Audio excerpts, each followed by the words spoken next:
Hello, everyone. Welcome to Working with Clay, your introduction to the clay class, which I'm happy that you're here. I'm glad you're coming, and I look forward to working with each of you in whatever class you've signed up for. I just have this brief video that I want to share with you on some of the basic concepts that we will be using as we do the clay class and work with clay. For some of you, this may be your first time, so I just want to go over some basic terminology and a few of the concepts that I think are really important as we work together in this environment. First of all, I want to say that clay is one of the oldest, most respected artistic expressions that is literally worldwide. There are cultures in Africa, Egypt, Ethiopia, China, and everywhere in between that have clay potters, as they are called, or clay artisans. So it is certainly a very long and very well practiced artistic expression. There are several pieces at the Portland Art Museum that are on exhibit that are several hundred years old. So just know that you belong to a really large and very old and celebrated community. Secondly, clay is based on earth. Obviously, it comes from rock that has broken down, decomposed, become soil, water's added to it as the sediment stage, and it becomes clay, which is then processed and used for making pieces of ceramic pottery. So what that means is that it's been around for millions of years, and it has been treated so that you can use it for making clay, but that it is relatively free of any chemicals that are harmful to you. There are some that are part of the natural elements of the clay, and I'll get to that in just a minute. What that also means is that it has dust in it. When we work with clay, when it's in its wet form, there's not a problem with dust because it is all part of the texture and moistness of the clay. However, excuse me, as it dries, that dust can separate from the surface of the clay and creates something called silica dust. We're going to be especially mindful of that as we work together in the studio because it is silica dust that can cause something known as calcification of the lungs, and I don't want anyone to have that problem. So we will be especially mindful of that dust by working with our clay in wet stages and by cleaning it up after we finish working with the surfaces and all our tools and everything so that we minimize the amount of dust that's in the studio. I also am encouraging all of you to feel free to participate in cleaning the common areas where we work as well. Sinks, floor spaces, tabletops, that sort of thing, because the less dust we have, the better for everyone. Clay is flexible. It's easy and malleable. You can make virtually anything you want.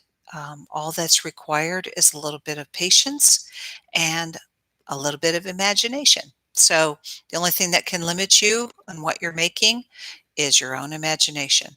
We are definitely going to be working on a specific project, but any additions you want to make to it or any changes you want to add on to it to make it uniquely your own are welcome and encouraged for all of you. One of the first things that you will learn is a process known as compression, where we actually take a rib or a tool that looks like this or this, can be either one. This is just an old credit card. I use it all the time for compressing my clay. When you're working with slab clay, which is what we will be doing, your compression is very important for pressing out bubbles of air that can sometimes get trapped in the clay surface and can cause problems with exploding inside the kiln not so healthy for other pieces that might happen to be around it. And also it helps to press out the moisture so that the clay will dry more uniformly and more quickly and evenly. Um, we will also use something called molds. Molds are just if you are a seamstress or a quilter, then you know that you use something called a template or a pattern piece. Molds are what we use for pattern pieces or templates for our clay surfaces. It helps us to shape and to define the edges of the clay. So we might use something like this, which is a small plate that has kind of a depression in the center that creates something called a slump mold. If we use the backside, then we have what's called a hump mold. I have this plate. I have this round plate. I have a larger round plate. And I also have templates like these, which are made from cardboard that work just fine to cut out pattern pieces that you want to use. Um, we're going to be especially focused on paying attention to drying times, which is important whenever you are using things like texturing to create surface texture on the body of the clay piece, or attaching pieces like handles or feet or things like that. You want to make sure that all those pieces that you're adding to the surface are at the same level of moisture.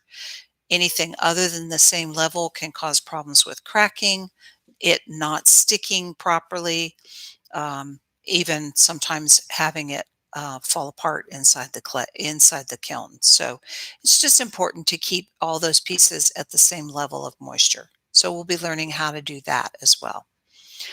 Clay does require good problem-solving skills and critical thinking skills. So the benefits of working with clay is that it helps improve your communication as you learn the terminology and you understand how to ask questions, which I encourage you to do.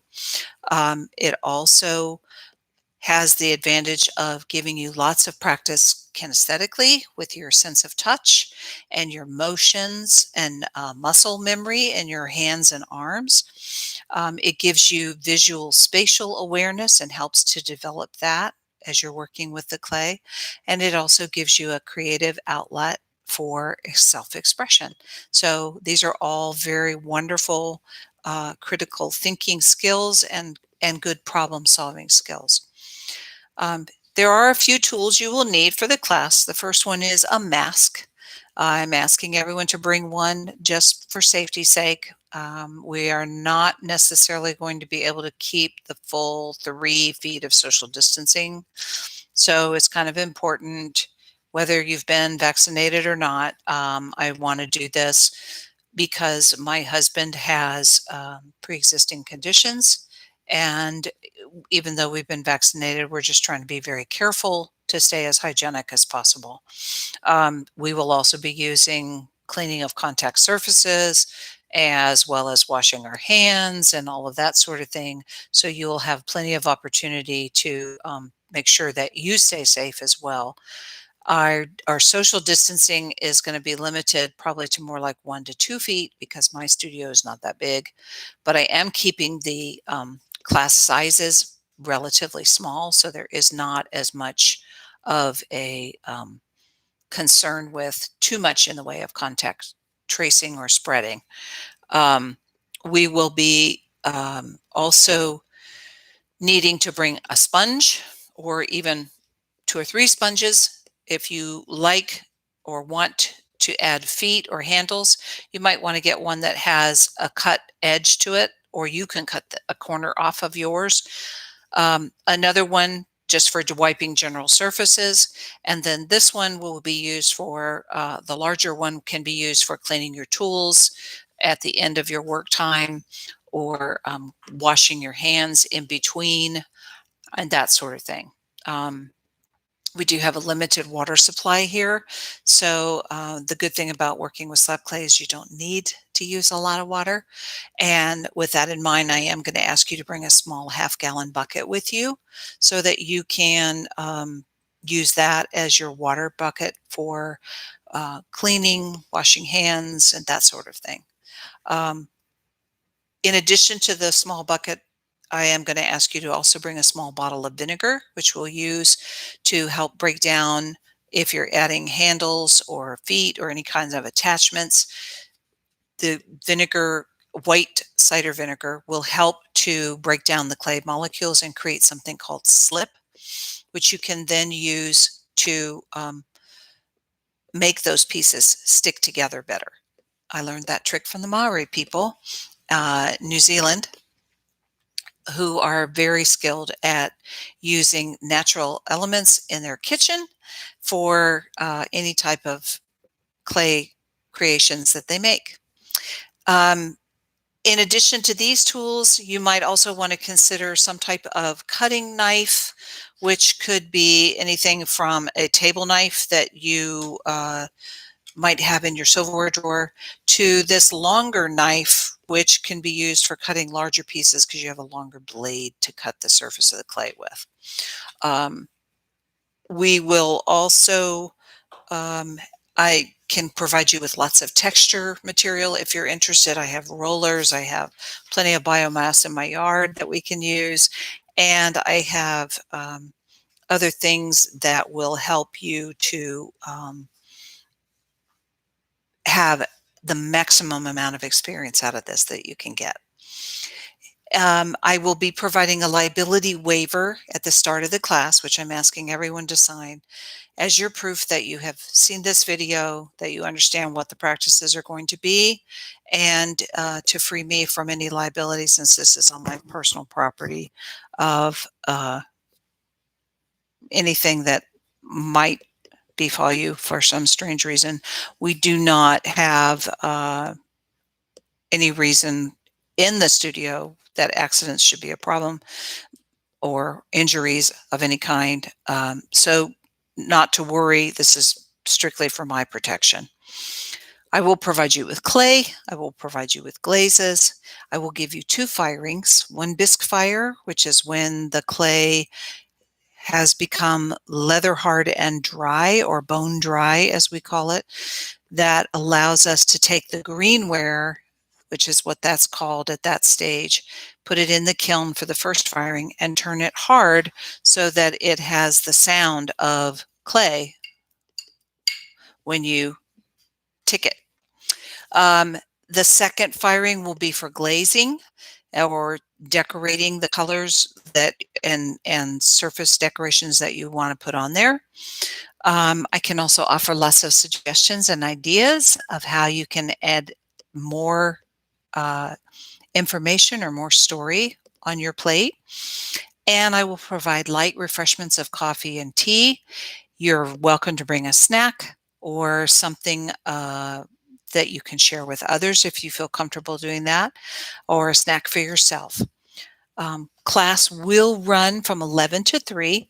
So please be sure that you arrive at the site between 10:30 and 10:45, so you have time to park your vehicle and get to class in time to start with us at 11.